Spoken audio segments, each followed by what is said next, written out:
You know how it is. We all have goals, we all have dreams. But what happens when the plan to get there actually causes more stress than the goal itself? Well, today we're going to talk about a super simple but really powerful way to clear all that clutter from our ambitions. We're calling it the Plan Limpio, or the Clean Plan. All right, let's just jump right in. I want you to think for a second about that big goal you've set for yourself. You know the one. Now, when you think about it, are you filled with excitement and energy? Or does that little wave of anxiety, that flood of what-ifs, start to creep in? Yeah, that feeling is exactly what we're going to tackle today. Because let's be real for a second, even the most perfect-looking plans can turn into absolute chaos inside our own heads, right? We get so bogged down by every possible thing that could go wrong, all the potential failures, and this intense pressure to get every single step just right. I love this metaphor. Just picture your mind as a desk. When you're trying to work on a big, important plan, that desk can get so messy. It's just covered in little scraps of paper, and each one is a doubt, a worst-case scenario, some pressure you're feeling from someone else. It's almost impossible to find the actual work you need to be doing under all that junk. So the big question is, how do we clean up that desk? When all the modern productivity hacks and tricks just aren't cutting it, sometimes the best answer is to look back. Turns out there's this simple, ancient piece of wisdom, a kind of formula really, for cutting right through all that mental clutter. And here it is, from the book of Proverbs. It says, "Commit to the Lord whatever you do, and He will establish your plans." Now, this isn't just a nice thought. This one sentence is a powerful, two-part strategy for completely changing how we approach our goals. It's a pretty radical idea about where our focus should really be.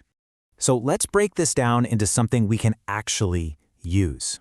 This ancient advice gives us two really clear, really simple steps. It creates this powerful separation between our part of the work and the final outcome.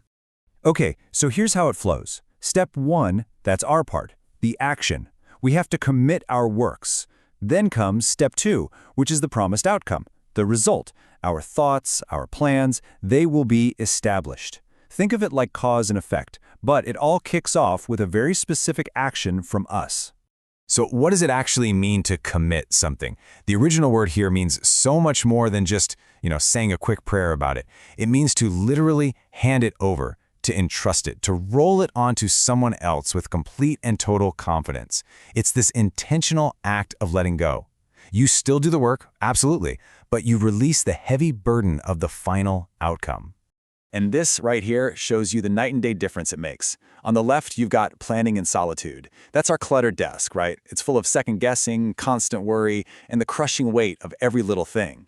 But look at the right, planning with God. When you commit your work, you're not getting out of the hard work, but you are swapping that heavy burden of uncertainty for a solid foundation of clarity and purpose. Okay, this is where it gets super practical. How do you actually apply this clean plan concept right now, today, to clear off your own mental desk? First things first, and this is so important to get, this is not about being passive. Committing your work does not mean you just sit back and do nothing. No way. It means you're forming a strategic partnership. You focus like a laser on your part, the actual work, while you entrust the bigger picture, the variables you can't control, and the final success to your partner. You work hard, but you get to work without all that crippling anxiety. So here's the simple takeaway action for today. Don't try to do this with your entire life all at once. That's overwhelming. Just choose one thing, one project, one decision, one goal that's weighing you down. Then formally present it. That might mean writing it down and saying it out loud, or just a quiet moment of prayer. Entrust it.